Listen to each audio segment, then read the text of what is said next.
Why hope is not naive, it's necessary. Hope is strength. Hope is trust. Having hope can sometimes be thought of as having pie-in-the-sky thinking. It's wishful thinking, it's naive, and it's even unrealistic. And it's easy to believe that hope is unrealistic when you're going through a problem at the moment. There is no way around having problems, so we must have something to counteract those intense feelings that go along with problems. Biblical hope isn't fragile optimism. It's an anchor rooted in God's character. It's standing on solid rock when there is sand all around you. Sand will sink when it's wet, and similarly, we feel like we're sinking when we focus on our problems alone. But when we concentrate on the God who knew us before we were born, created us in our specific time in history, and gave us an answer to our biggest problem, the problem of sin, we do indeed have a hope that holds stronger than an anchor. God promises to never leave us nor forsake us, so we can trust that He will either overcome our problems or walk closely to us as we go through them. Problems are inevitable and life is hard, so hope is needed and necessary. Someone you know is going through suffering. You may be going through suffering. Someone you know is terribly disappointed over something. You may be disappointed about something. Someone you know is waiting desperately for an answer to prayer. You may be waiting intensely for an answer to prayer. You cannot get through life without having problems. Hope is not what if, because things are going to happen that we don't like.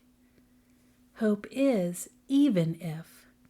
Even if that thing happens, I'll be okay because my God is with me every step of the way. It's much easier to feel depressed than it is to feel hopeful. Having hope takes work. You must talk to yourself more than you listen to yourself. As Psalm 42:11 puts it, you must ask your soul why it is so downcast, and then tell yourself to put your hope in God.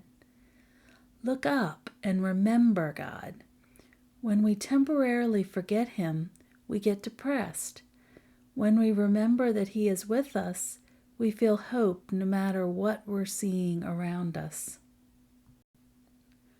A hopeful mindset reframes the pain we're going through. It also gives us a great compassion to help others when we see them going through something similar. Hope gives us strength to keep going and never give up, to persevere with courage and resilience. Without hope, we tend to quit. With hope, we tend to endure. Hoping in the Lord above our problems brings us a renewal of strength. It takes strength to endure and persevere. The Bible shows real stories of people who went through turmoil and came out with their hope in God intact. Adam and Eve continued on even after they had made big mistakes. Noah had hope that what he had heard from the Lord was true, even though it probably didn't make sense to him. Abraham didn't know where he was going, but he had hope that he would reach a good land anyway. Sarah hoped in God's ability to give her a child, even though she didn't understand at first. Hope doesn't give us all the answers, but it does give us the stamina to keep going until we see some answers. We remember all of God's past faithfulness, and that is our foundation for the present and the future. He is good even when we are far from perfect.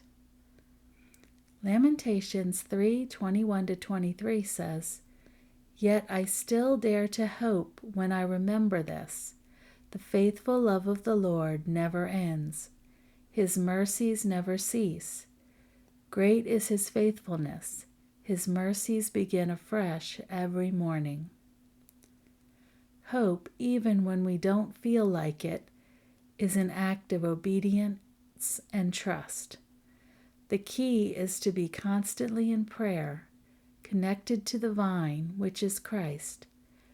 We cannot have hope without him. Because Jesus took care of our sin problem once and for all, we can have hope for our future here and, more importantly, our future in all eternity. He died and rose again to bring us immense hope. Hope that we only get a glimpse of in this life. When you believe Christ lives in you, that gives you much hopeful assurance.